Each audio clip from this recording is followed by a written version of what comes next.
The views and opinions expressed in this podcast are those of the individual co-hosts and do not necessarily reflect the official policy or position of Save the Second or their employers. This show offers commentary on the latest news associated with the NRA and Save the Second's endeavor to promote a strong, relevant, and effective and accountable NRA. Welcome to the Save the Second podcast, episode 2. Today is September 1st, 2019. In this episode, we'll discuss NRA board meeting being canceled / rescheduled, NRA member dues and donations going to sexual harassment settlements. We'll take a few questions on Facebook and more. Joining us on today's show are Anthony Garcia, Rob Pincus, and special guest John Richardson. My name is Ron Carter, and welcome to the show. Anthony, how are you today? Good, man. Good. As usual, got my Sunday jiu-jitsu on this morning, so I'm feeling good, feeling pumped, ready to go. Awesome. Mr. Rob, how are you today? Doing pretty good down here in South Florida. Just found out my flights are canceled out tomorrow. Supposed to go do some stuff with the Winchester ammunition team in Memphis with this hurricane coming in, but I think I'm going to reschedule and still get there for the events on Wednesday and Thursday. But otherwise, we're doing pretty good. Hopefully the flights work out, man. You know, you don't get too much rain and all that good stuff. Mr. John Richardson, it is such a wonderful pleasure to have you on the show with us today. How are you? I'm doing fine. Thanks for having me. Oh, man, it's so cool to have you on. Folks, if you don't know John is a blogger, podcaster. He's also an NRA Endowment Life member and a resident of North Carolina. Like me, of course, you may know John already from the Polite Society podcast and his amazing blog. I love his blog. No Lawyers, Only Guns and Money. Such a cool name for that blog, man. And you've been just knocking out of the park. It's so cool. Oh, yeah, I love it. How did you come to love firearms, John? Well, I didn't necessarily grow up with firearms. I did have a few friends in high school that would take me out shooting occasionally. I did buy my first firearm when I was 18. I paid $55 for a Ruger 1022. Shows you how long ago that was. And then I had a few firearms, didn't do much, and then I became interested in curios and relics. Got my Curios and Relics FFL, started collecting old Mausers, old Mosins, etc., and then that just kind of evolved into more activism. Been an on and off NRA member, became a life member in 2010, which is when I started blogging. So tell me about the blogging and the podcasting and all that good stuff. I mean, you've been knocking it out of the park. So how did you get started with that? Well, I had been a big reader of blogs, started probably with gun forums, then moved to blogs. Then I said, gee, I could do this. And about less than a month after the NRA annual meeting in Charlotte back in 2010, I started up the blog. And I think I had all of 9 or 10 people the first month. And then fortunately, there were other bloggers who read what I was doing, and they picked me up and they would link to me, and they would publicize my stories, and it just grew and grew and grew. Made something of a specialty, and at least initially analyzing some of the early post-McDonald gun rights cases. The first one was actually here in North Carolina, so it was something I could jump on. Got to meet people like Alan Gura, and it just went on from there. As for podcasting, I got a call out of the blue one day from Rob Morse, who asking, could you be on the podcast? We need somebody to fill in. You've got half an hour. And I'm like, how do I do this? Just go here, do this, do that. And a week later, I was a regular member of the Polite Society podcast. And that was 2014, thereabouts. And I've just kind of been plugging along since. Yeah, I know you guys are like on episode, 500 and something now. I mean, it's just it's been really impressive to watch that progression. Yeah. Yeah, the podcast, sometimes we were doing it twice a week, sometimes once every other week. We pretty much have gotten it down to about a weekly schedule, doing it every Monday now, publishing it either Monday or Wednesday. And the beauty of it is just like this. You have people all around the country. When I started, there was a person, Paul, who was in Sioux Falls, South Dakota. At the time, Rob Morse was in San Diego. I was in North Carolina. Rachel was in Austin. But we could all come together on the podcast together. And now we've added people, a guy from Chicago area, another Texan, a woman in Washington State, Amy Dillon, who I think is now back to the Charleston area. So, yeah. Yeah, man, that's just so cool to watch that. Yeah, I got, like I said, to listen. I guess the last episode that was on iTunes was the Parkinson's shooter. That was cool, man. I really appreciated that. It was cool, and I actually talked to somebody who's met him in person and said that without a gun in his hand, he's very shaky. The moment a gun goes in his hand, instantly settles down. It's amazing. And I'd love to meet him in person.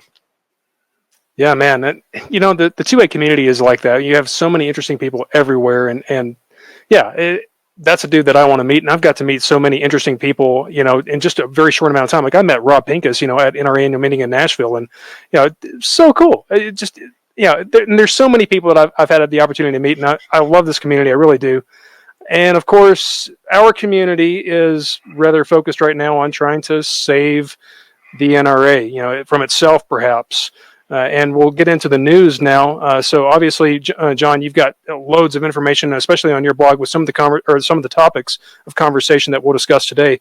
But let's just jump right into it. The first one, and we have these in kind of a chronological order from when they happened this past week. So this is news from this past week, the end of August. The first one that really caught our eye was from thetruthaboutguns.com. The title of the article is "Wayne LaPierre Purges Outside Counsel Handling 3 Key Illinois Gun Rights Cases." Yeah, so John, why don't you take it right off the bat? Oh, well, I tell you what, before we do, before I have you come on, I also have to introduce Andy Lander, who's just joining us now. Mr. Lander, how are you, sir? I'm doing all right. By the way, this is not an NRA staff shirt. This is from Elizabethtown Sportsman's Club. All right, I was given to that, but I just want to make that clear to everybody. That's Elizabethtown Sportsman's Club in Pennsylvania. But I'm doing well. I'm up in New Jersey with the family. Labor Day weekend. I thought I wasn't going to be able to get on, but I was able to. So I'm up in some dangerous territory right now. That's Cherry Hill outside of Camden. Oh, goodness gracious, man. Hey, stay safe. I hope you got, full kit and all, but I'm kidding, of course. No, I hope you're enjoying your weekend. Thank you so much for being able to jump on with us, Andy. And tell your family sorry that we're pulling you away from them. But anyway, right back into the story. Mr. John Richardson, tell us what you think about John's opinion piece on thetruthaboutguns.com. Well, I think it was pretty accurate. Gun Save Lives is not the official NRA affiliate in Illinois, but through the former NRA lobbyist Todd Vandermeide, they have been working very closely with certain cases with Cooper and Kirk. Chuck Cooper had just been, within the last week and a half, had been bounced as an outside counsel to the NRA. He was a real slacker. He had been an assistant attorney general in the Reagan administration, had been a Supreme Court clerk. Actually has one of the best boutique appellate firms in the country. But the question is now, you have cases, the assault weapons ban in Deerfield, Illinois, the village of Deerfield was appealed by Deerfield. That was a Cooper and Kirk case. You have an assault weapons ban in Cook County that I think is in the 7th Circuit Court of Appeals, or just was in the 7th Circuit, that could be appealed to the Supreme Court. You have a challenge to the FOID card. All these cases were Cooper and Kirk attorneys. So good attorneys don't work for free. Somebody's got to come up with the money, and the NRA was the funder for most of this strategic litigation. Cooper and Kirk may do it pro bono, they may not, but it could really set back gun rights in Illinois, which are, you have a anti-gun governor in J.B. Pritzker now. You have always had for a long time anti-gun majorities in the Illinois General Assembly, even though you had some pro-gun Democrats from downstate.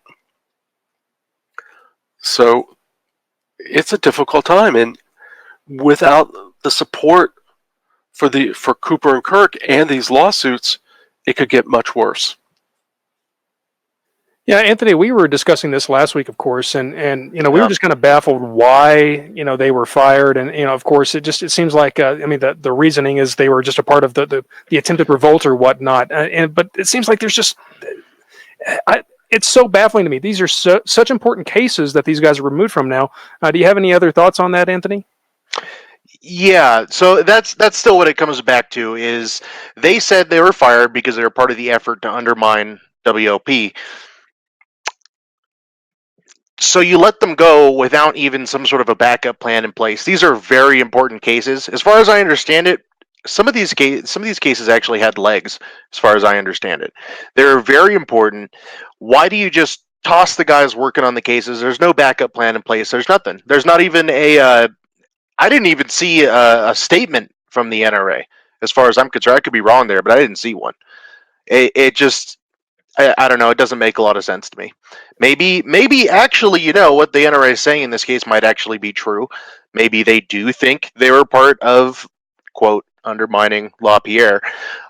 They could, maybe they did something we can't see. I don't know, but maybe the whole problem is they're just a dissident and said, yeah, you know what, his wardrobe collection is too much.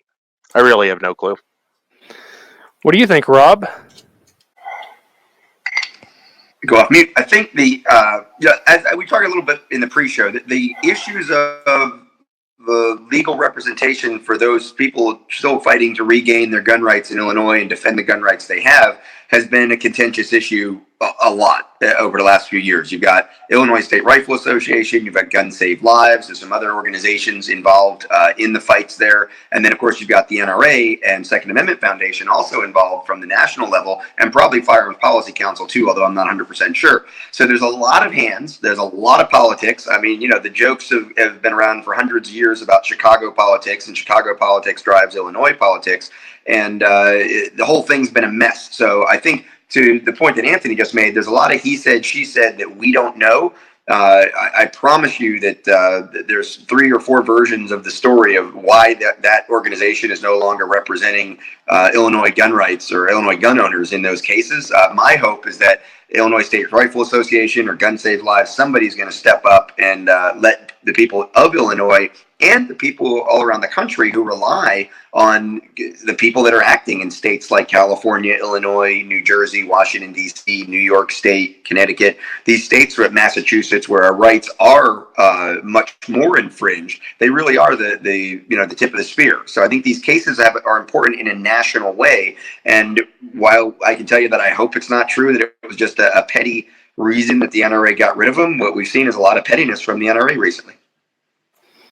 Yeah, and speaking to that, of course, next would be Andy. Andy, of course, you worked in the NRA for several years. I guess about a decade and a little more. What are your thoughts, man? I really haven't been following that one too much. I'm going to be straight up. Illinois has always had issues. I mean, I've met with was it Richard Pearson, the president of the Illinois State Rifle Pistol Association. It's an interesting area. That is not a state that by any means we should give up on. It's not a California. It's not a New York. It's not a state. We need to hold that one because it's smack dab in the middle, kind of isolated around everybody else. I'm not going to pretend like I know what the reasoning was because I really don't. I have a feeling right now there's a lot of issues with money, but again, I don't know. So. But if I was running the kingdom, I certainly wouldn't let that one go away. I would certainly stand and fight. Especially, you have a lot of manufacturers that are still in Illinois. You have a lot of people outside of the Chicago area. I mean, Rob hit on it. Everybody kind of knows that Chicago tends to run that state politically. But you got a lot of people that are in the farmland of Illinois that are freedom loving Americans, and that's not a state that.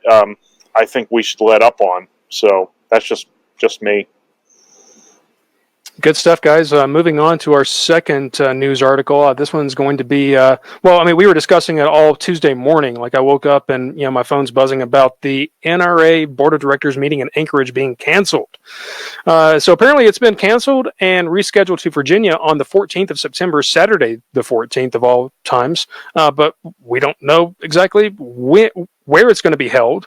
Or what time the door is open or anything of that nature. Jeff Knox had an interesting article on ammoland, but this is on Tuesday, of course, the 27th. Mr. Richardson, what do you think about this? Well, I don't know whether or not they moved the meeting because they really wanted to influence Congress, doubtful, or just because they were getting too much grief. I don't know. I mean, also don't know where the meeting's going to be held, like I think most of us, other than Northern Virginia, which could be anywhere north of Richmond. So I have no clue.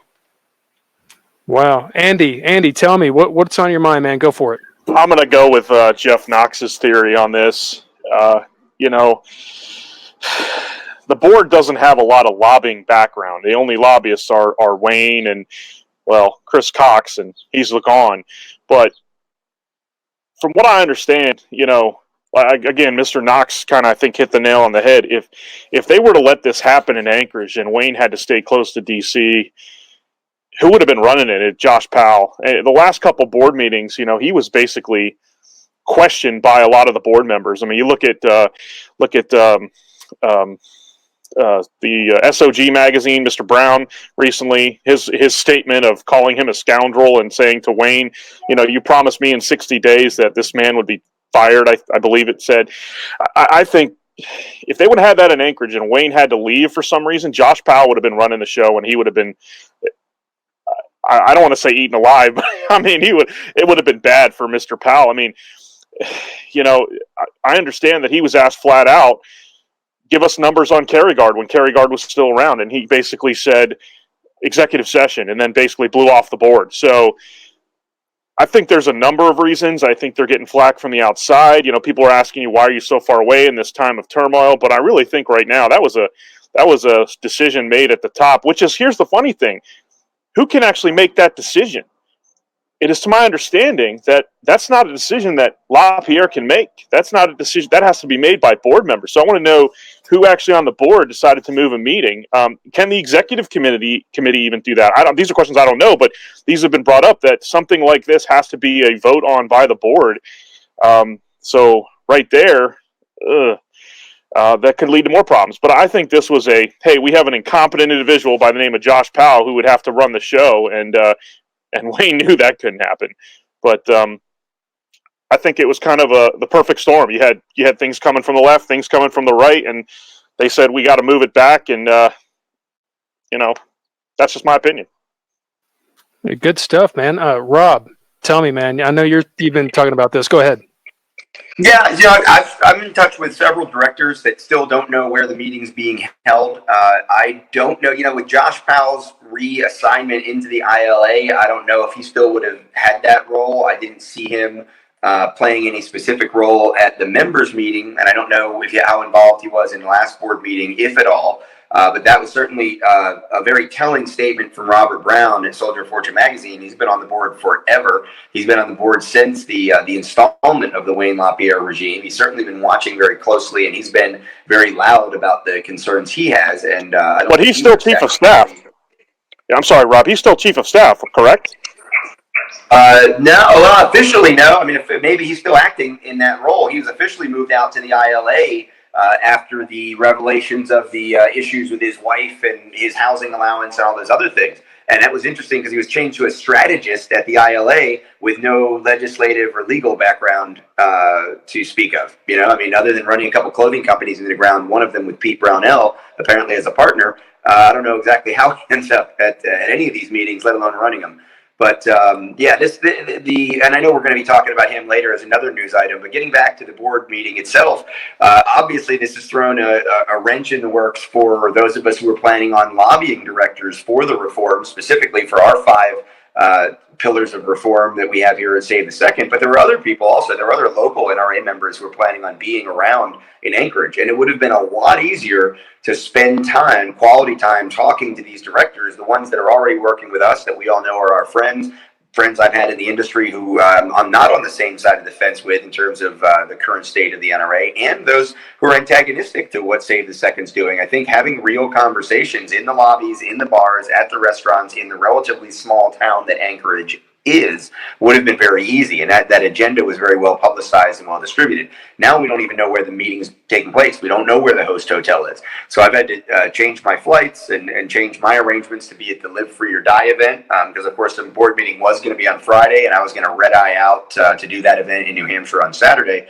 Now I'll be skipping that event, because I do think it's incredibly important that as many of us who are concerned about the future of the NRA as possible are there, even if they just put us into executive session or put themselves into executive session and ask us to leave, which again, I think is going to be an interesting moment in history when, there may be hundreds of concerned NRA members sitting in the room anxious to hear what the directors have to say, and then they're going to ask us to leave. I can imagine that not being a pleasant moment. So it's going to be interesting on the 14th in Northern Virginia somewhere. All right, Anthony, take us home on this one, man. What are your thoughts on the cancellation / rescheduling of the board meeting? Well, you guys just kind of hit everything. The only last little tidbit I'll put out there is that the reason why this is being rescheduled, that the NRA said, having to do with the gun control issues going through in Congress, is most decidedly 100% not the reason they're doing this.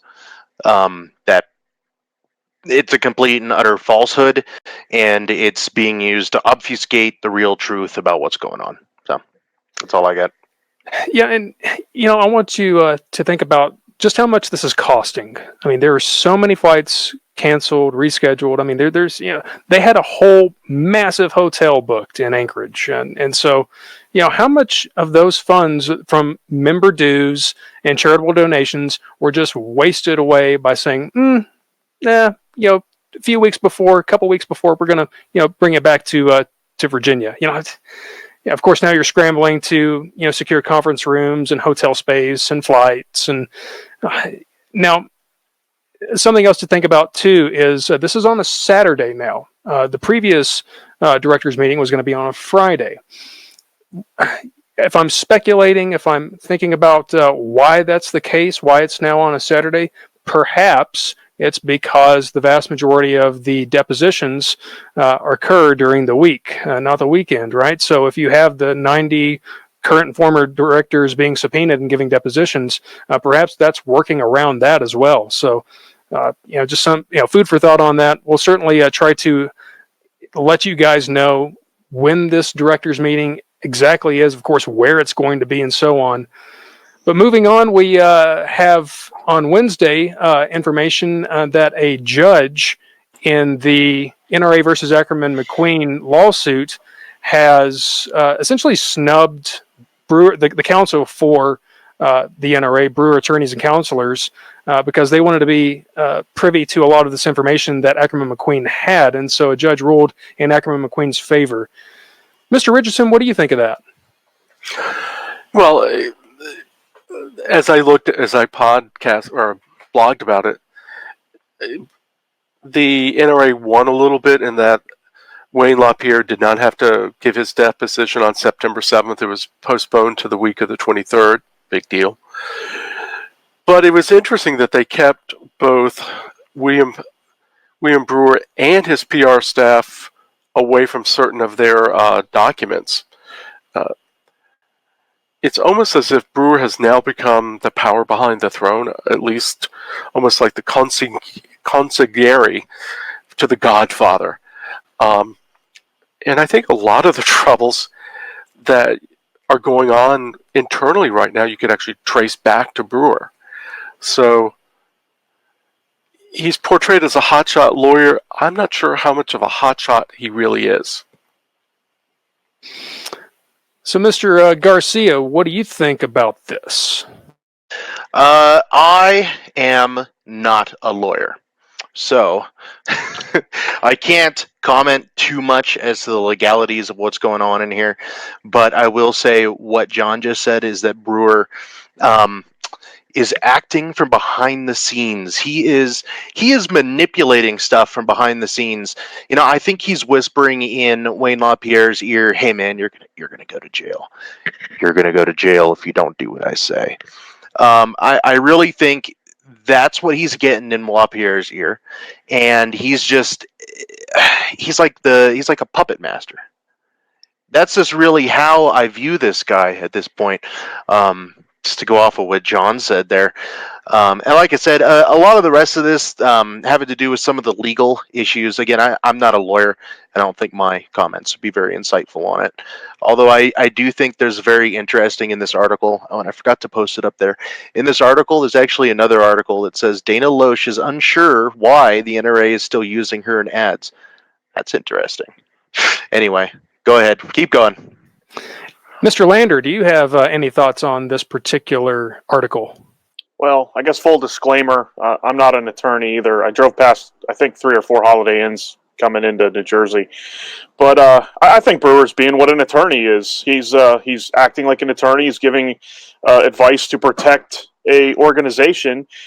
But at the same time, that organization has what they say is 5 million members that they need to answer to. So I'm going to go with Anthony without saying anything further, because I tend to agree with what he said. I wouldn't be surprised if he's whispering in his ear, "Hey, there's some legal consequences to this that you personally could be held responsible."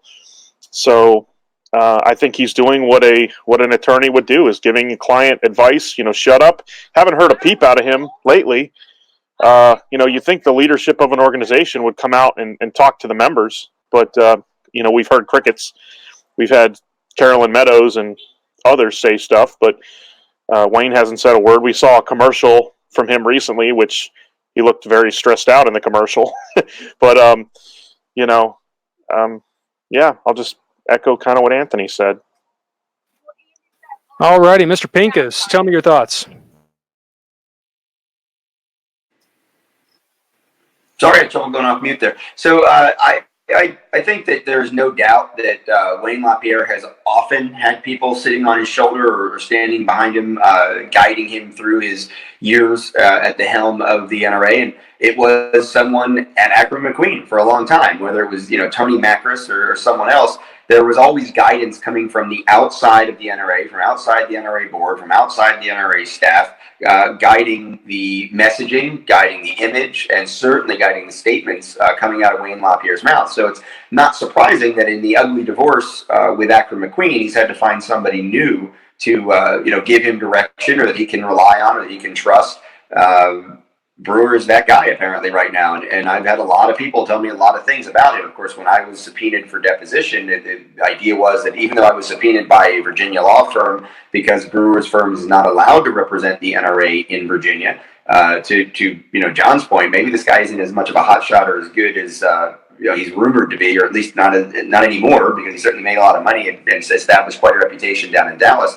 But when I sat down with one of his lawyers during that deposition, I found the legal team to seemingly be well prepared. I think they were on a wild goose chase dealing with me in that whole deposition fiasco. But they were professional, and there was nothing shady going on there. But I think as you go higher up, just like in the NRA, right, we can find plenty of people who are running in Friends of the NRA banquets. Obviously, thousands of NRA instructors who are doing a great job, and they're wearing that shirt, or they're raising money, they're waving the flag, they're doing what they're doing.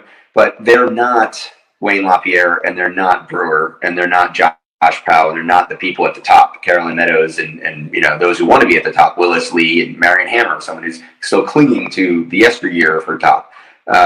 Presence. It's really important to understand that the NRA means a lot emotionally to us and to American gun owners, but that's not who Wayne LaPierre and Carolyn Meadows and Brewer are. They're something else, and we got to get the NRA back from them. Mr. Richardson, you've got some more to chime in on? Yeah, I have had some very extensive conversations with a person who's on the executive committee, who I'm not at liberty to say. But in his opinion, Brewer, over the last last year and a half, has worked assiduously to separate Wayne from longtime friends, to make him paranoid, to make him see enemies where there were no enemies. and saying essentially, they're out to get you, Wayne. I'm the only one that's here for you. And for part of one of the reasons I think that Cooper and Kirk are gone is they stood up to Brewer, and Brewer worked hard. Anybody who crossed him, he is trying to get rid of. Well, that's it's a little scary. I mean, when you have a monopoly of power like that, and a vendetta to try to get rid of people that you don't like, that's Well, they questioned the amount of money he was getting, and as I understand it, checks above $100,000 must have dual signatures. However, for a good year, the $100,000 or more checks going to Brewer Attorneys and Counselors only had one signature, which was a violation of internal policy. And I believe, if I remember right, that was first reported, probably April or before by the Trace Mike Spies, writing for that, and he was mentioning Emily Cummins and all of that. So if you want to have more information on that, that's a great place to go look. You can find that on our website. On our website, we have a page called Why Reform, and we have links to a lot of those articles. And so there's obviously a lot there. In fact, we'll probably talk a little bit more about Brewer in just a little bit. But the next article that we saw that came in on Wednesday, August 30th, was a really big one. The title of the article is "The NRA Used Funds to Settle a Sexual Harassment Claim Against a Top Official, and Then He Was Accused Again." This comes from Mike Spies, who's written a lot, and this is against Josh Powell, who was, of course, as we just mentioned previously, the NRA Chief of Staff. Oh, buddy, Mr. Richardson, what do you think about that article? I don't necessarily agree with Mike Spies' politics, and I hate the Trace per se, but they get their facts right. And the facts are their facts, even if we don't like them. I'm not surprised to hear this. I'm not. I think in a public organization, in a publicly traded company, he would have been bounced. Even looking at the salaries that all the executive one level below Wayne get, $800,000. They wouldn't get that in a small cap company with twice as many employees. I mean, they're overpaid. I'm not surprised. What can I say? Yeah, we haven't seen. Well, I have not seen anything that Josh Powell has done. Anything that he's done as being good. I mean, really, Kerry Guard was a disaster, and now it appears that they settled the one sexual harassment claim in 2017, and then the very next year, 2018, there was another one, which comes to light from Ackerman McQueen and the lawsuit concerning the NRA and Ackerman McQueen. Well, also look at some of the people that Wayne has surrounded himself with. You have Powell. He's got baggage. You had Woody, I'm not sure what his real name is, the former CFO, had a history of embezzlement. Woody Phillips had a history of embezzlement. You have Millie Hallow, his number one executive assistant, who is a convicted felon. All these people that have baggage, and they will do essentially what Wayne wants because they are dependent upon him for their livelihood. And That's you so need a hatchet man. Yeah. I mean, It's scary. The right hand man, quote unquote, of Millie Hallow, with the NRA is like you said, a prohibited person. She can't own a firearm, right? I mean, convicted felon can't own a firearm, and yet she's working right for the leader, the CEO / vice president of the NRA. Oh my God, man! That I remember that article that you wrote on that, and it still floors me that these people are still around. Josh Powell is still around despite having two credible accusations of sexual misconduct, sexual harassment, and oh my gosh, Anthony, please. All right, so the first one, we'll talk first about the first one here. It was settled by the NRA, of course, using member money, which is fantastic. Now, we all know settlement is not necessarily an admission of guilt. In a lot of cases, they do it just because it's cheaper to settle than it is to fight, and less PR, all that sort of thing. So there's a reason why they do it, and sometimes that can happen. Now, the second one, caused here, and I'll just read this part. In a separate harassment dispute in 2018, Powell's behavior toward a woman who works for Ackerman McQueen, then the NRA's advertising firm, escalated tensions in their decades-long business relationship and caused Ackerman to bar him from any further contact with its employees. Now, in 2018, they probably it didn't even all these problems didn't really come to light. Well, I actually don't know when this dispute was filed as compared to when a lot of these, when in 2018 it started to come to light. But nonetheless, we have to say there may have already been some writing on the wall internally as to Ackerman McQueen and the NRA's issues when this happened. But I don't think this was retaliation from ACMAC towards NRA for those issues. I think this was legitimate on Ackerman's part. And the reason being is that you don't just bar one employee from any further dealings with your organization. That's weird. If you're having problems with the organization as a whole, you do what we see now and all hell breaks loose. This is really, really weird. I don't see this very often, and when it happens, when I have seen this in the past, I have reason to believe it's true. When an entire firm bars one guy, I have to go. I just looking at this from the outside, I have to say at least that second one looks like it was legit from my point of view, not having access to all of the evidence, but just seeing what we can see. And that being said, hey, maybe the first one was too. That's what I got. So, Andy, this may be a little more closer to home for you because, of course, you were working inside. What are your thoughts? Well, you guys talked about some shady individuals. Let's not forget the former head of general counsel of the NRA who was convicted of second-degree murder. That was back in the 70s.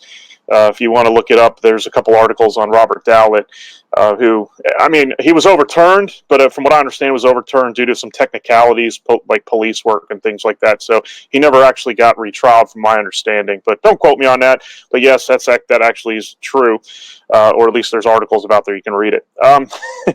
The sexual harassment thing, geez, I can't believe it took this long. I worked there. I lived there for 13 years, and that environment.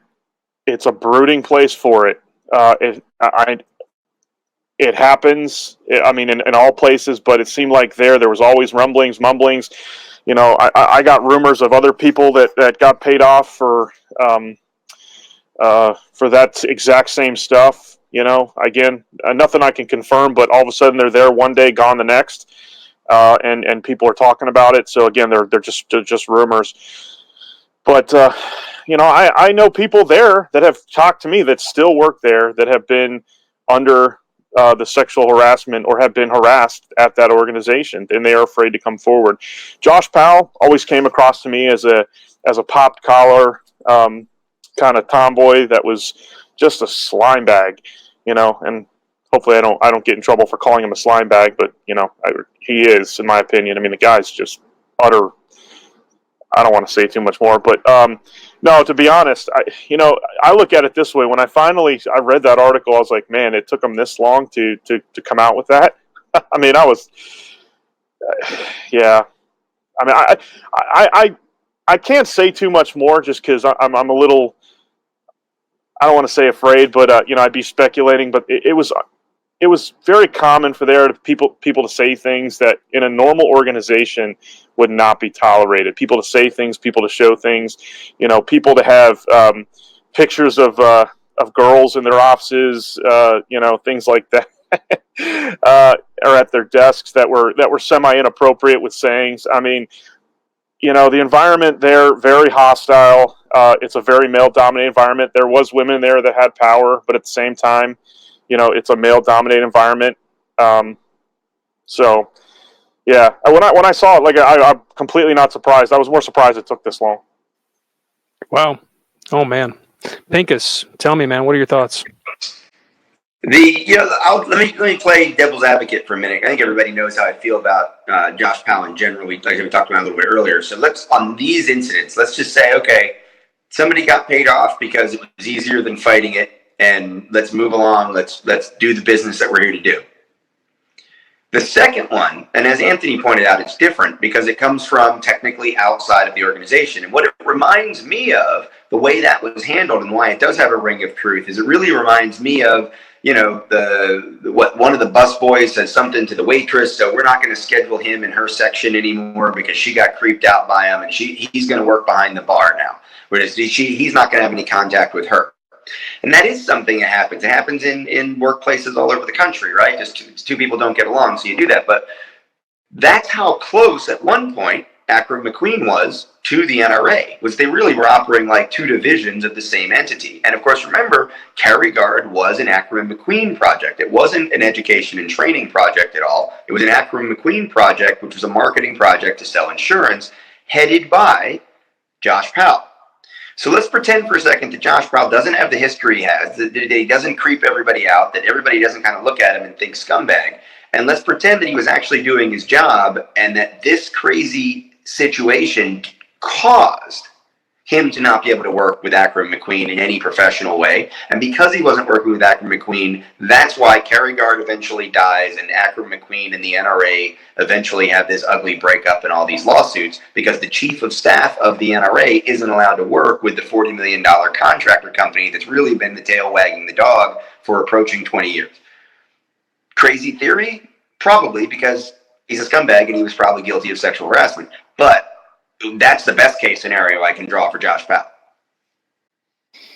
Oh man, yeah, and that's going to be an ongoing thing, I'm sure, because of course, like I said earlier, I've not seen anything that Josh Powell has done well or good, and so if these allegations are coming out, I'm sure there's some more skeletons in the closet, and that's, goodness, that's scary. And okay, so what's even more scary, I think, is Marion Hammer, who, of course, is one of the NRA board of directors, who apparently is writing as a spokesperson for the ILA now. And this past Thursday sent out a letter dated August 29th. And yeah, from the ILA, it's so strange. It's just weird. John, tell me your thoughts, man. Well, given that she's not a lobbyist, but merely a consultant, and that's said very sarcastically, from what I understand, the only meeting she's been to in the last 5 or 6 years was this last annual meeting, the last board meeting. She had to support Wayne. I think she's losing it. I mean, she was very effective early on for the NRA and the ILA back in the day. But post Parkland, you still have to be 21 now to buy a Ruger 1022. I question her effectiveness, and as much as I wanted to see Ackerman McQueen gone, you're seeing a really mixed messaging coming out of the NRA now. You have Wayne looking like a deer in the headlights on his video. You have Marion sending out these awful missives. You have Marion responding to people in an email saying, "You're just despicable." I mean, there's no consistency there, and I'm not sure what's going on. She is up there in age, could be, afraid of losing control. So I'm not sure. Yeah, it's so strange. It looks like Mr. Pincus has got to head out. You've got another radio show to do. Mr. Pincus, why don't you give us your final thoughts real fast? And of course, thank you for being here, Rob. Yeah, for sure.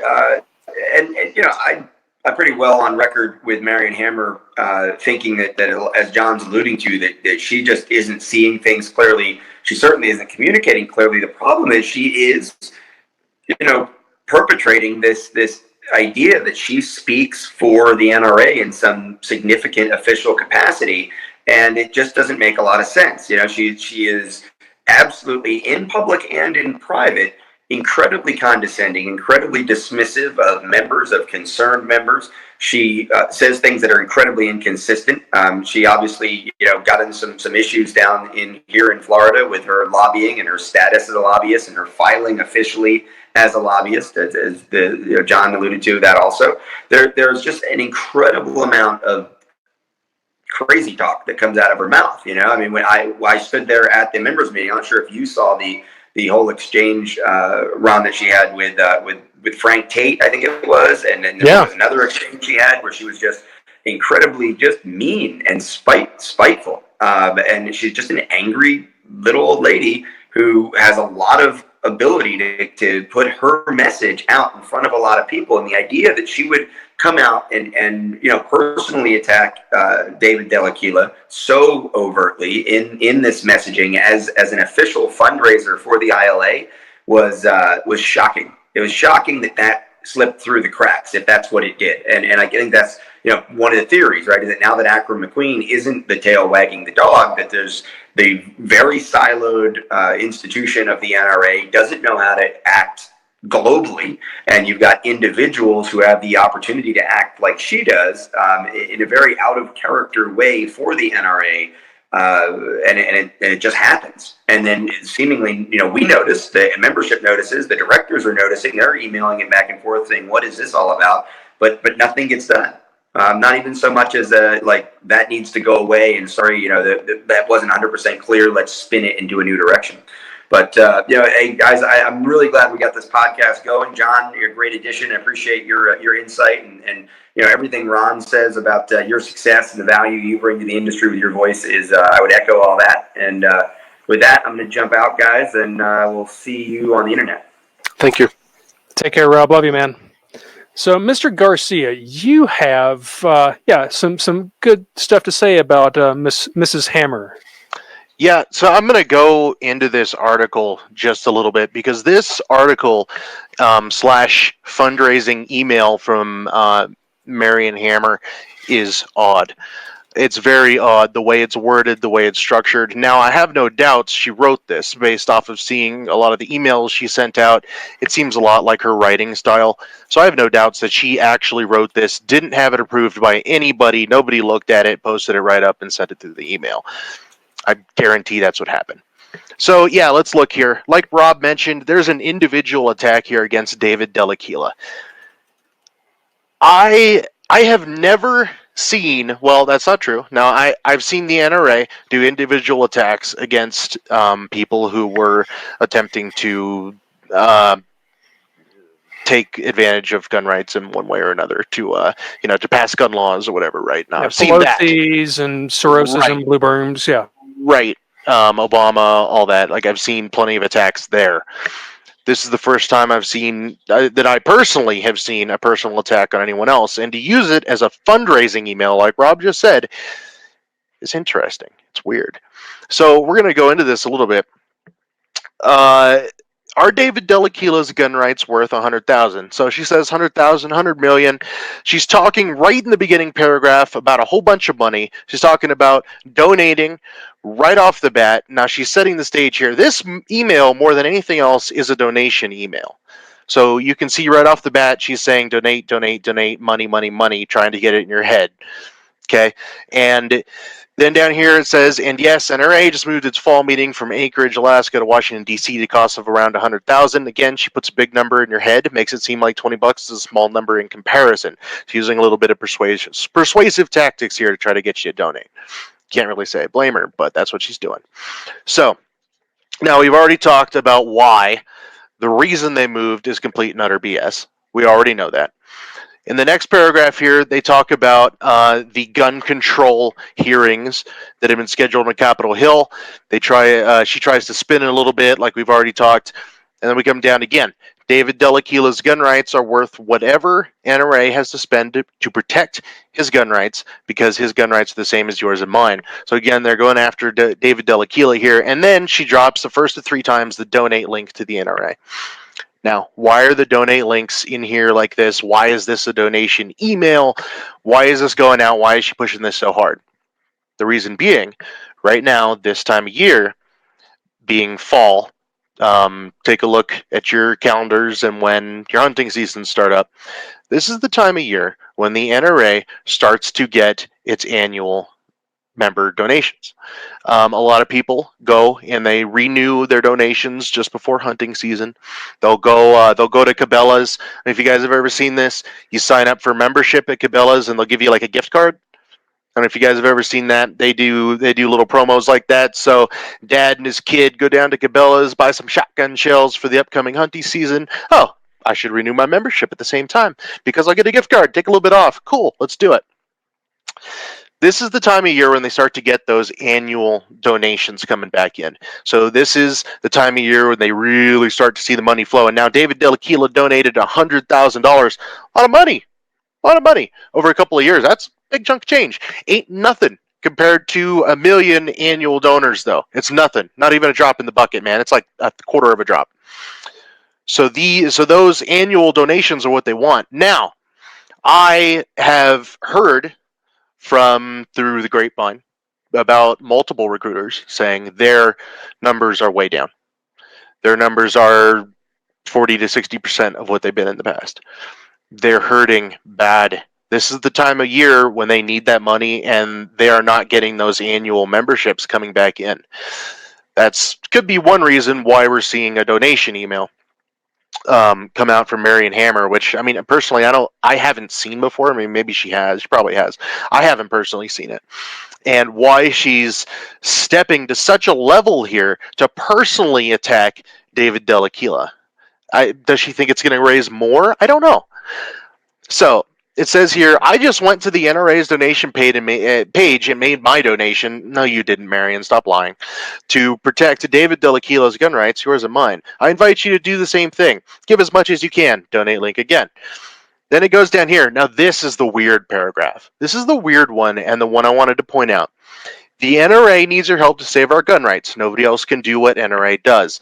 Does anybody really think any of the dissidents, I think that means us, we're a dissident, or their leaders, which would be me, get a call from the President of the United States? Do you really think any of them talks to the President, the Vice President, or leaders of the U.S. Congress? Okay. The answer is no, and I'll tell you why. It's because I don't represent 5 million people. Wayne does not get a call because he's Wayne LaPierre. Wayne gets a call because he leads the NRA, which has 5 million members. That's why he gets a call, not because he's Wayne LaPierre. Get that right out of your head, Marion. Okay, now here, this last sentence, this is weird. Absolutely not. They can't even hold Wayne LaPierre's coat. Okay, now let's talk about that. Can't even hold Wayne LaPierre's coat. That is a weird, almost religious devotion to this guy. I wouldn't say that about anybody I know, okay? So I've got role models that I try to pattern my life off of. People who've done awesome stuff. People that can push themselves further than anyone else I've ever seen. People like Jocko Willink, David Goggins. Those two guys are awesome. People like Stefan Molyneux, Jordan Peterson, my father. There's 5 people I try to pattern parts of their personality and parts of my life after because I respect things they've done. I would never, and they're like and I say that to tell you, there are 5 people I respect a lot. I would never say about those people that, oh, you can't even hold their coat.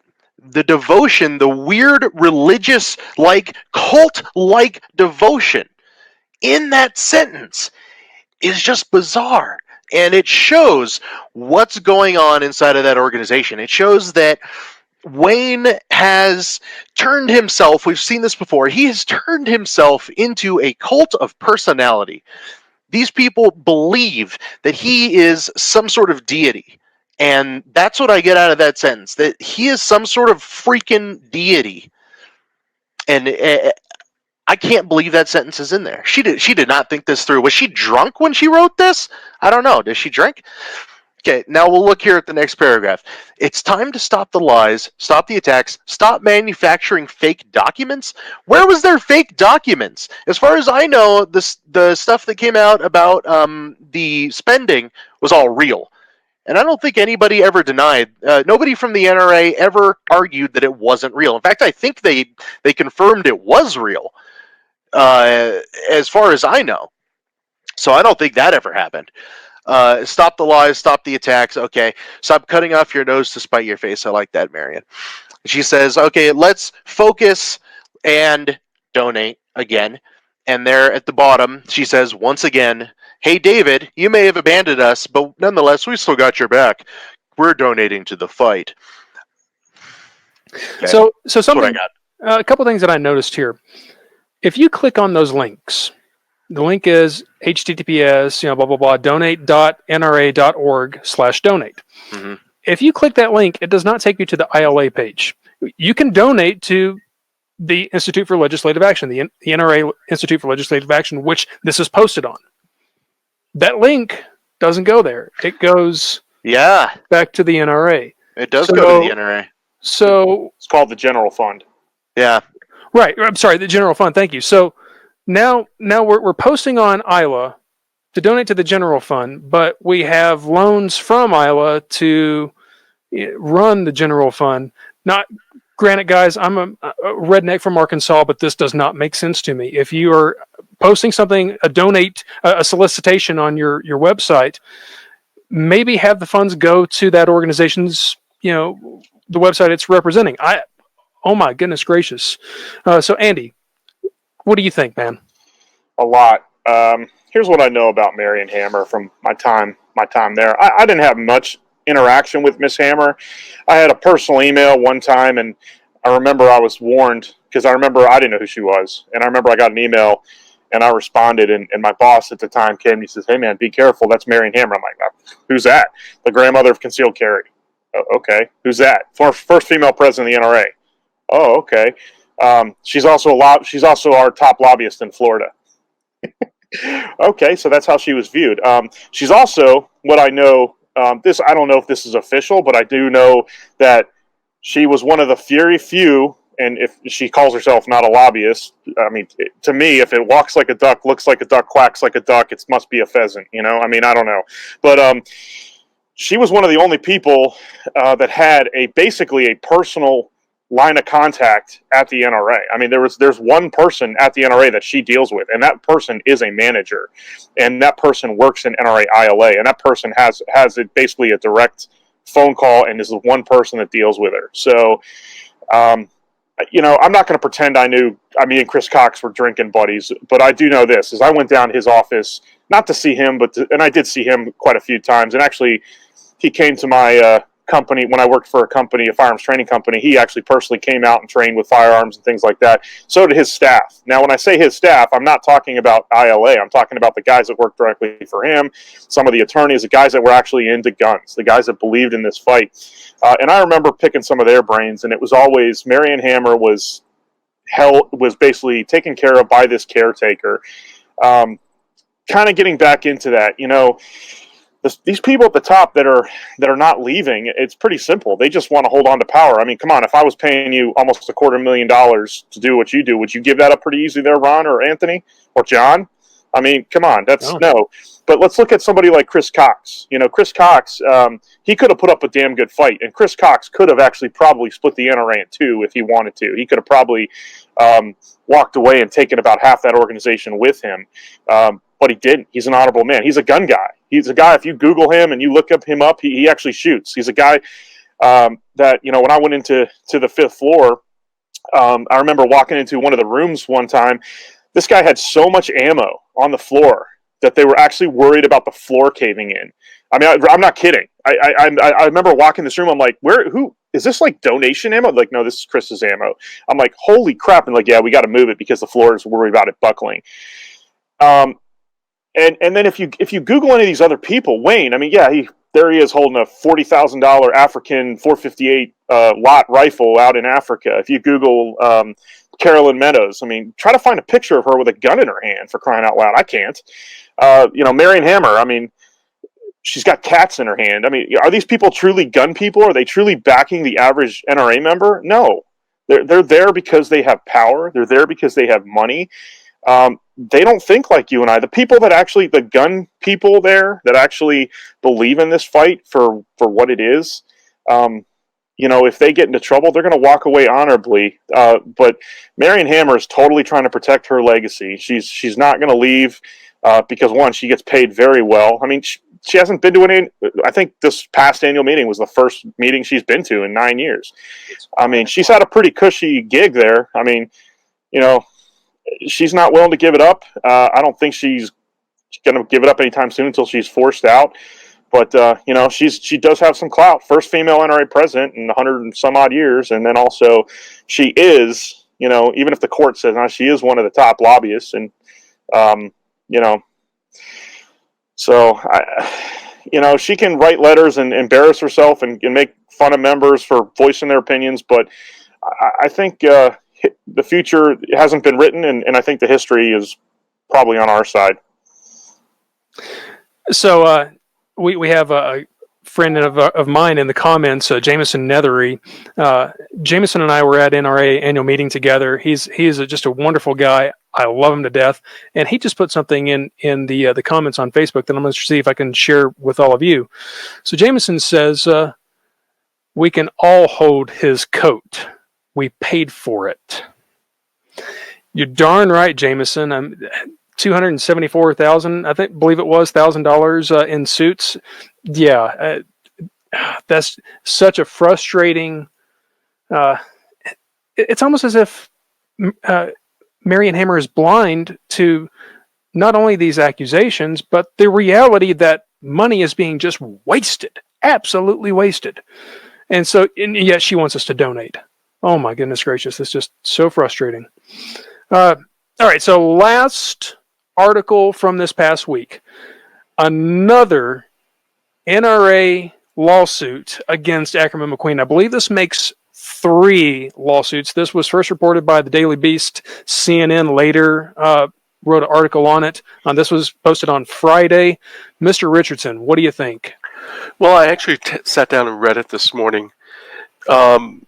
Based upon the complaint plus the appendices, it looks like what the NRA is accusing ACMAC of doing is copyright violation for using their logo and the words National Rifle Association, NRA, which are copyrighted, trademarked.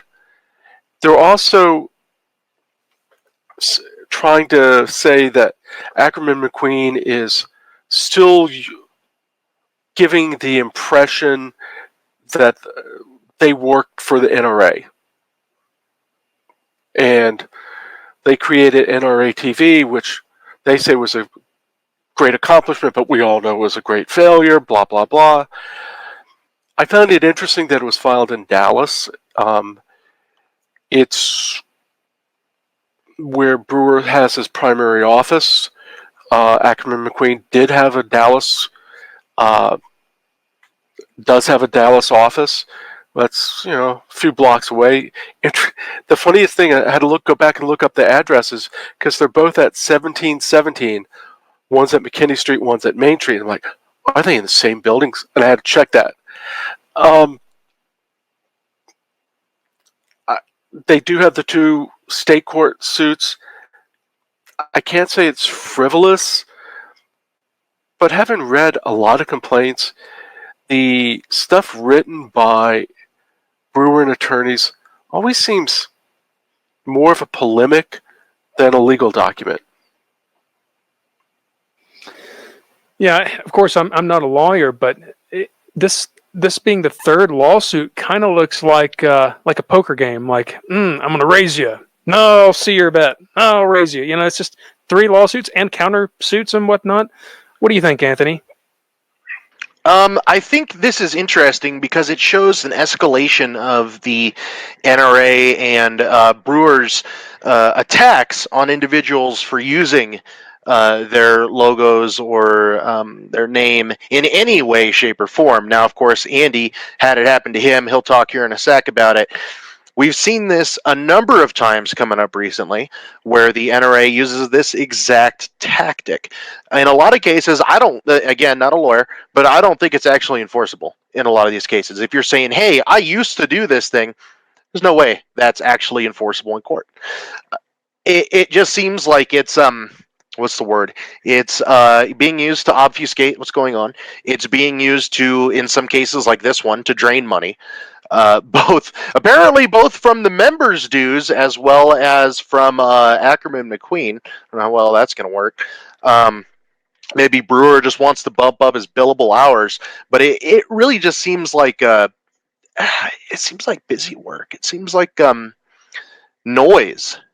It does. It's I don't see this as being a legitimate thing. The things like like Andy's C&D letter, I don't see these things as a legitimate. They're noise. They're background noise. They're obfuscation. They're a smokescreen. That's what I got. Well, it certainly does seem superfluous, especially if you're looking at legislation, say in the federal government or legislation at the state level. There's tons of ways that the NRA could promote Brewer to actually accomplish one of the NRA's goals. And one of the NRA's goals is not to get rich by suing your previous ad firm. And 3 freaking lawsuits later, I mean, are we going to get a 4th? We're going to get a 5th? I don't know. And of course, Andy this week, Andy, you got a cease and desist letter, man. Tell us about that and your thoughts on this. No, I didn't. I got a request to cease and desist.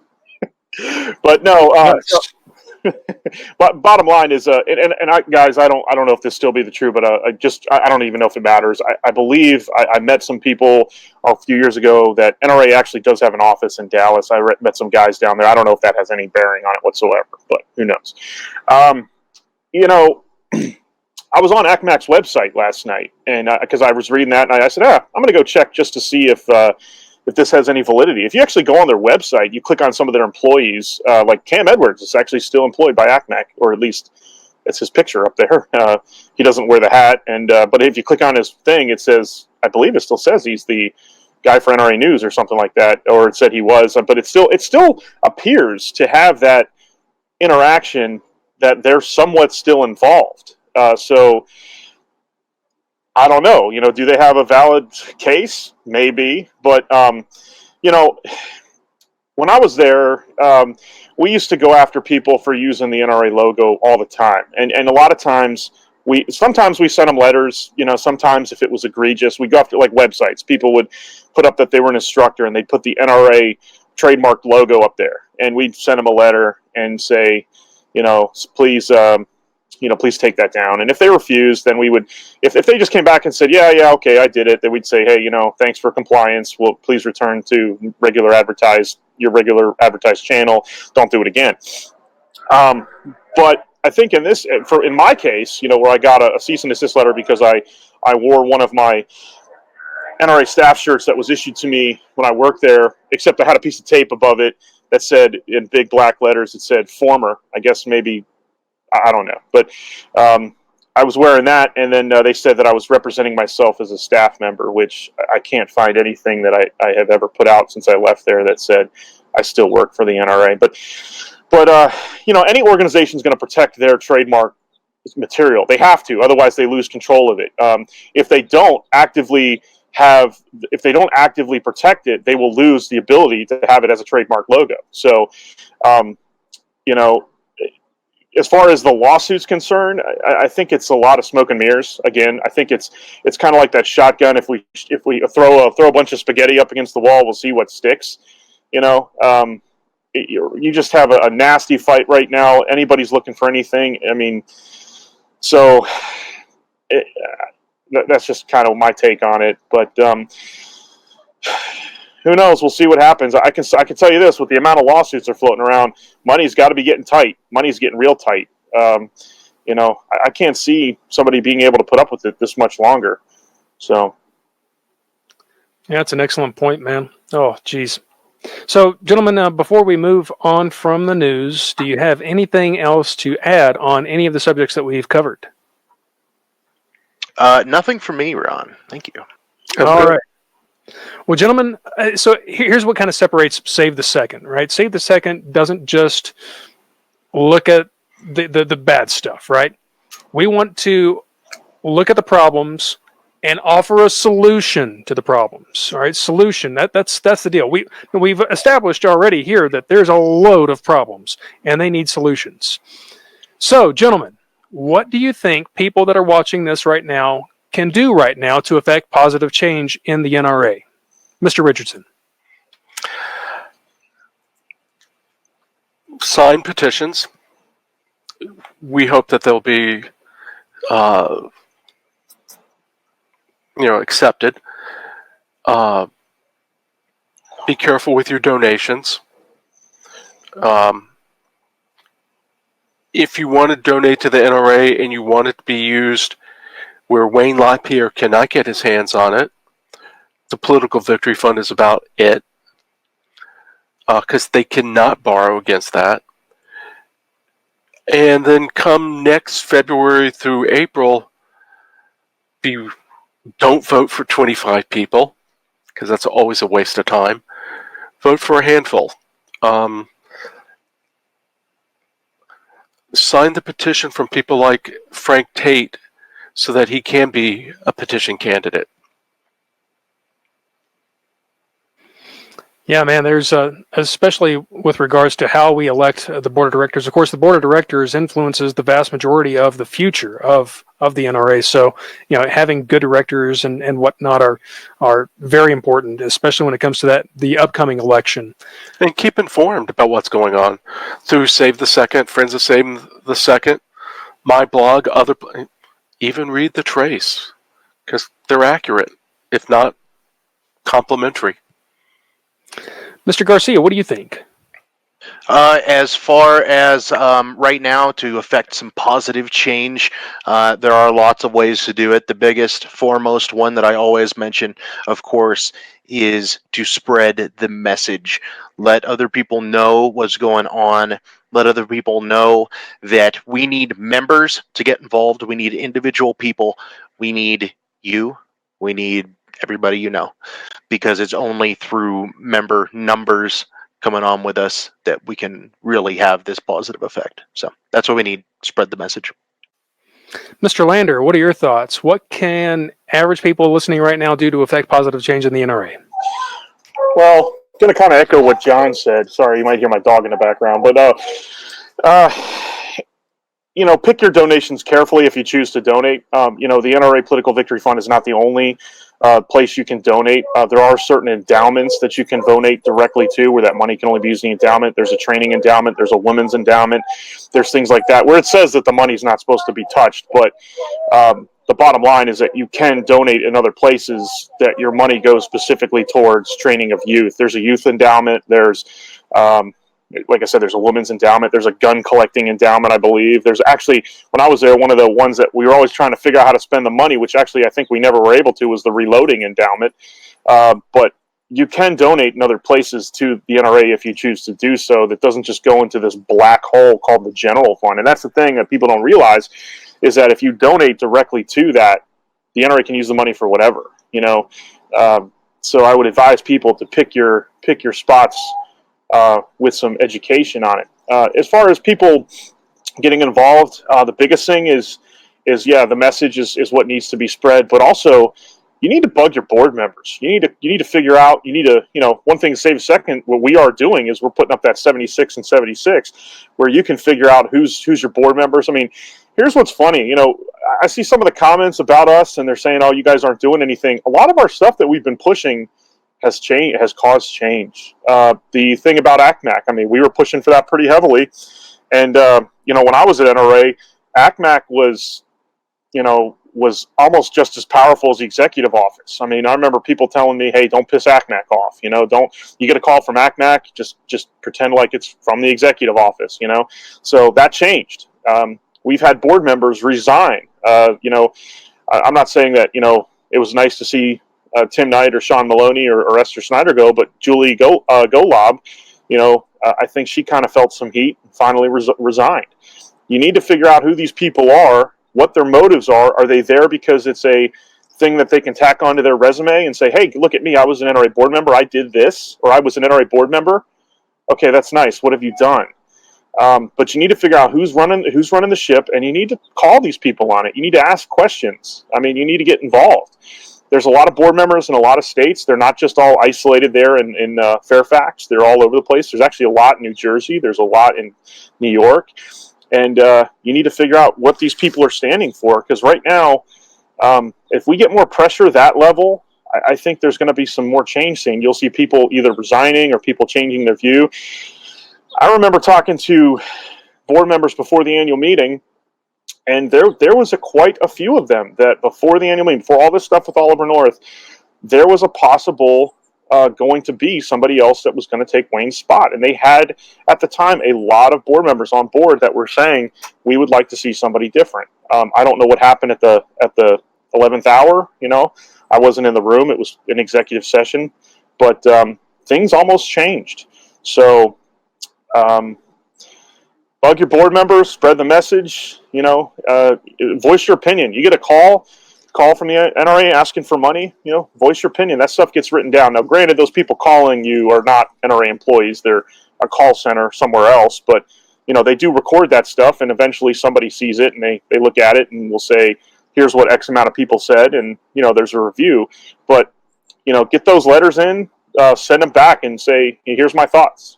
I'm not going to give you any, if you're going to say I'm not going to give any more money, I'm not telling you not to, but if you say I don't want to donate, let your mind be heard, that's about it. Yeah, just to really echo what you said, I started really getting educated on the NRA and whatnot when Adam Kraut began, running for the board of directors, and he made it very clear in his education to us that the board of directors are elected, and because they're elected, we should be able to contact them and have them be essentially our representatives. So that was one of the big things that we did with Save the Second. We tried to compile as much contact information for all of the 76 directors as possible. You can go and see that information at savethe2a.org, our website. Click on Take Action, and right underneath there is contacting your board of directors, your NRA board of directors. It's a big deal. Honestly, if we had, I don't know if any of you guys followed the whole Yeet Cannon, the High Point thing. You guys remember that? Guys, if a bunch of dudes in basements can type letters and make phone calls to High Point to have High Point change the name or their whole thing to Yeet Cannon as a gun, holy smokes almighty, if we had that same drive and motivation and contacted our board of directors, I imagine things would get changed a lot faster. So that's exactly what I would encourage all of you to do. Go to our website and check that out. Contact your board of directors. If you do nothing else, if you never even hear or care about Save the Second or anything like that again, write your directors. Just write them, and write them as often as you possibly can. I got one more thing to say, and I try to echo this in everything I do. The biggest thing that scares me about all this that's been going on and nobody's talking about it is the fact that we are losing the youth. We are just flat out losing them. I mean, every year, guess what? We get another generation of people. And when I was at NRA, again, we had 4 or 5 full-time staff members that were focused on youth training. Now I believe there's 1. How much money is going to youth? I can tell you not a lot. And right now, folks, people are talking about assault weapons bans and stuff. Yeah, that's probably something to be afraid of. But guess what, folks? I think 10 years down the road, we lose America's youth.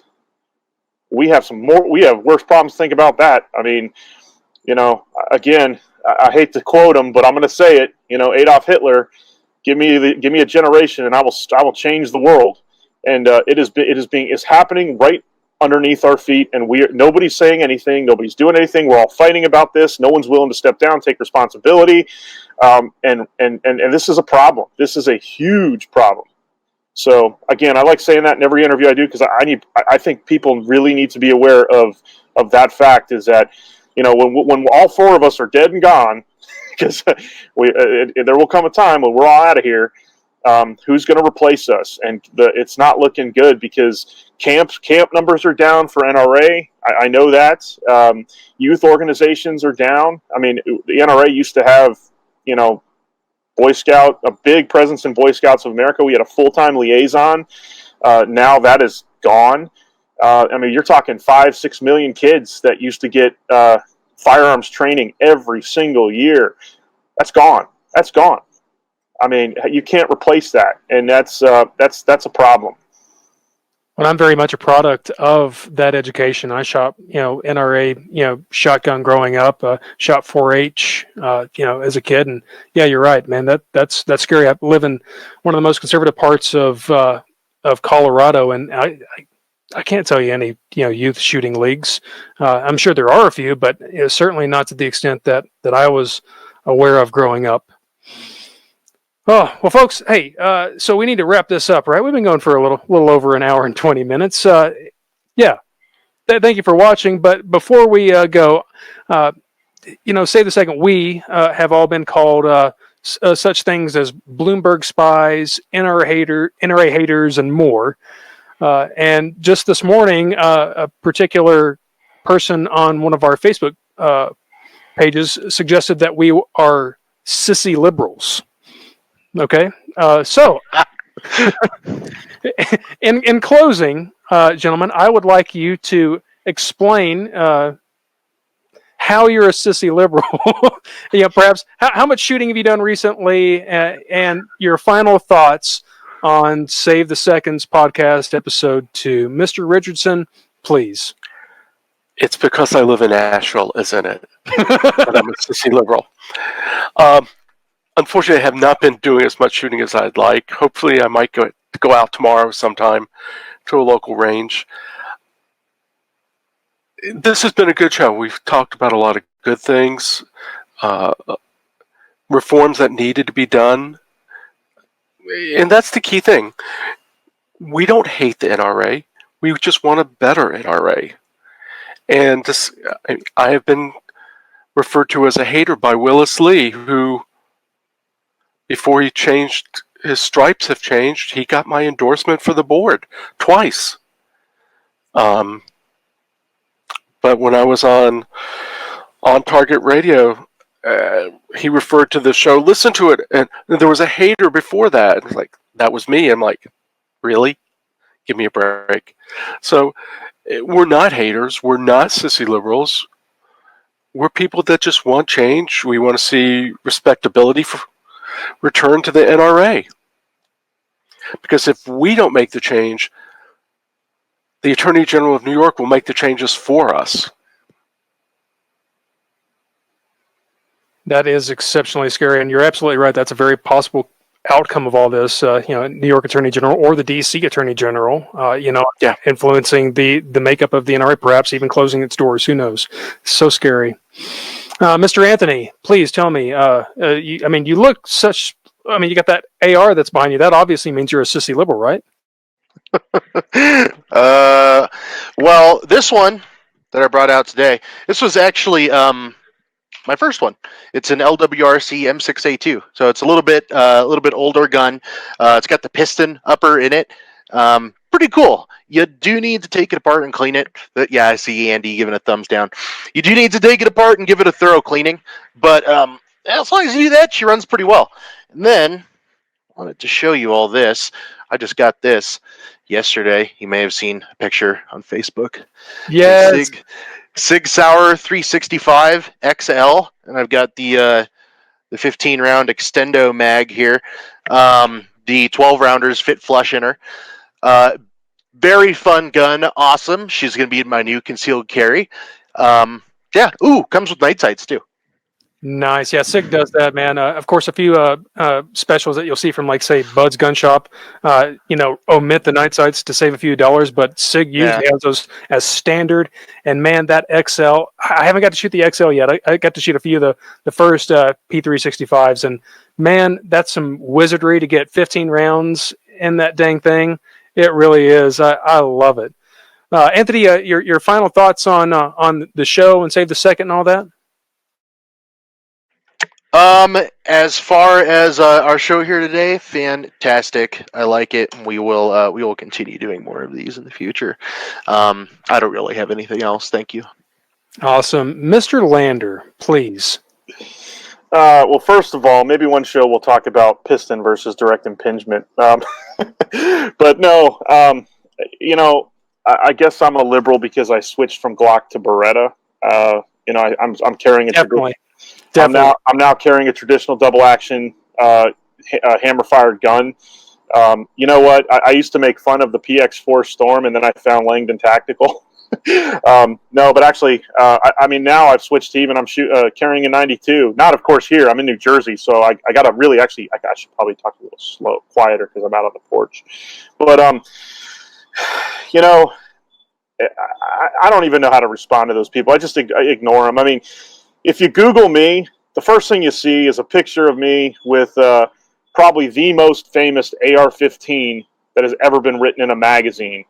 And the name of that rifle is called the Filthy 14. That was a Bravo Company manufactured rifle that has been written up. That specific rifle with that serial number has been written up in, I think, 3 or 4 articles in SWAT magazine and other magazines. And the owner of that rifle, who was a former friend of mine, I'm currently wearing his logo, EAG, Pat Rogers, who, if you get a chance and you actually want to know some stuff about the AR-15, I hosted him at the NRA hosted him. I was his caretaker before he passed away at the Great American Outdoor Hunting Show in 2016. The man did the best video on the AR-15 rifle on why you should own one and why you should establish an intimate relationship with an AR-15, as he put it, and actually questioned everybody in the audience about since they didn't own one and called them a communist. But that's a different story.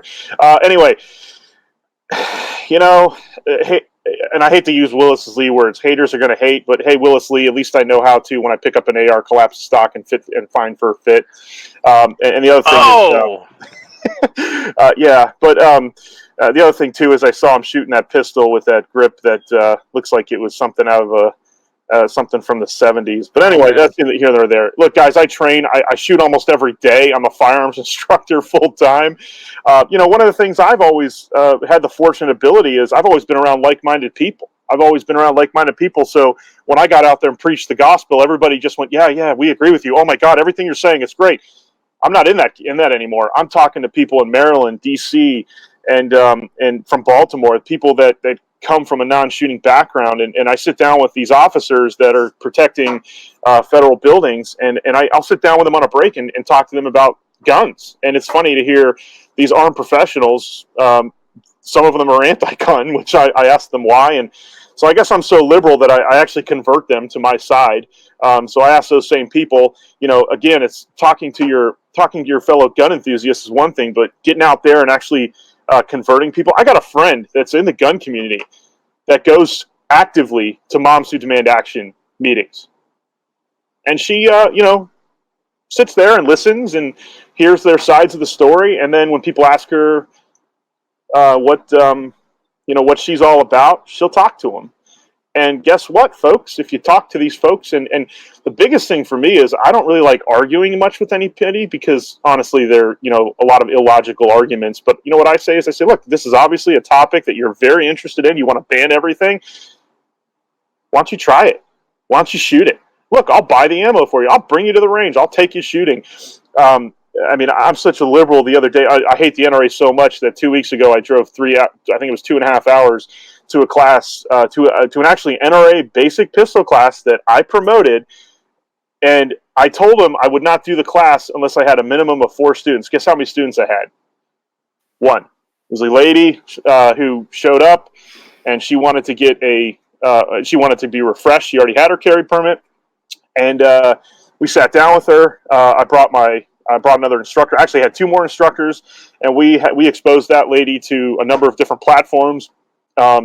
And she walked away with a smile on her face, so, I guess if liberal means that you promote the NRA program still and you teach people how to shoot almost every day, and I dry fire for an insane amount of time when I'm not in communist states like New Jersey, but when I'm at home, I've got a gun in my hand, and it drives my wife crazy because she looks at me like I'm playing G.I. Joe in the basement. But again, I don't know I don't know how to respond to that individual, unless this person wants to meet me in person and go to the range and see what I'm all about, I really can't. So, yeah, nice airsoft gun, Ron. Oh yeah, of course. This is obviously airsoft. Yeah, it's a homebrew. Air precision lower and upper. old school UTG rail. I know I got key mod. Don't give me too much of a hard time on it. And it's direct impingement, so at least I've got that going for me. No, I've got this guy. This is my favorite rifle, Fax and Barrel. Yeah, I love the LaRue Tactical Riser for the EOTech. I mean, it's just perfectly set up for what I want to do, and I like to run and gun. I really do. So I took first place in the IDPA rifle side match last month. I was really proud of myself. I didn't think I'd be first place with the rifle. I ended up coming 7th overall for handgun, 3rd in stock service pistol. So yeah, sissy liberal, right? Oh my goodness gracious. No, I used to instruct so much more. Unfortunately, this year I've probably only been in 2 or 3 classes. Well, up until February, I guess it was 5 classes that I instructed. This time last year, I was teaching on average 2 classes a weekend. And I love instruction. I really do like the first time shooters that, are scared and, they get the gun and they're just like nervous and stuff like, okay, let's do some dry fire first. Let's work with the blue gun. I've got some blue guns over here. We got a whole crate of blue guns, by the way. And I'm with you, Andy. I love taking those people and showing them how fun shooting is. And of course, trying to educate them on how important the Second Amendment is. It's ridiculously important. To be honest with you, I'm very afraid that my kids are going to grow up. I've got several of my kids' guns out here. I'm afraid that they're going to grow up and half the stuff that I have in my basement here is going to be illegal. It's a very real possibility, and that just terrifies me. It really does. Last thing, real quick. I'm so anti-gun that right before I came up here 2 days ago, my neighbor came to me and said, hey, I'm going out shooting. Do you have any 5.56 ammo? I said, hold on. I took him upstairs and I grabbed 5 magazines and I handed him magazines. He's like, well, do I take the ammo on? I said, no. I handed him 3 Lancer mags, 3 of the new flat darker translucent magazines, and 1 40-round P mag. I said, is that good? I said, that's if math is correct. I think that's 110 rounds, 120 rounds. So yeah, I gave that to him and I said, hey man, go have fun. I reload. I mean, I've got 4 Dillon presses now. So yeah. Holy smokes, Andy! I am so jealous of what you have. I've got Mr. Single Stage behind me. I mean, oh my gosh! No, we'll have you drinking the blue Kool-Aid here soon.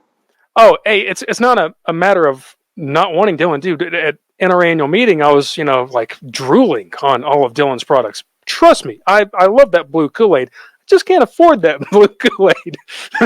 One of these days, though, man. One of these days. And by the way, all of us at Save the Second are volunteers. I'm a volunteer for Save the Second. We're not getting any money for this. And I promise you that for those of you that have donated, thank you so much for donating to Save the Second, by the way. Thank you for believing in our cause. We are not going to misuse your money. We're not going to spend, all of it on freaking suits or private jets or mansions or any of that stuff. And that makes me more mad because, of course, that money should be going to protecting my kids' rights, right? So, friends, we're not bleeding liberals. We're not Bloomberg. If you haven't figured that out by now, we desperately want the NRA to be positively reformed.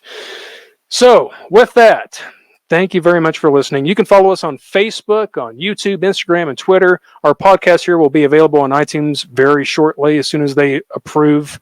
It's submitted for review. They just have to approve it. And of course, you can visit our website where we'll have this posted. SaveThe2A.org is where you go. My gosh, Mr. John Richardson, thank you so much. I have looked up to you for so long, and you just willy-nilly came on the show after I just sent you a half-hearted invite, expecting you to say no. Thank you. You're making me blush. I'm sorry. Dude, oh my gosh. You're just the name of your blog alone makes me smile with a silly grin. I love it. No lawyers, only guns and money. You should go check out John Richardson, and of course, check out the Polite Society podcast, of which Mr. Richardson is commonly on. Friends, thank you so much from all of us here at Save the Second. Thank you, and contact your NRA board of directors. We'll see you next week.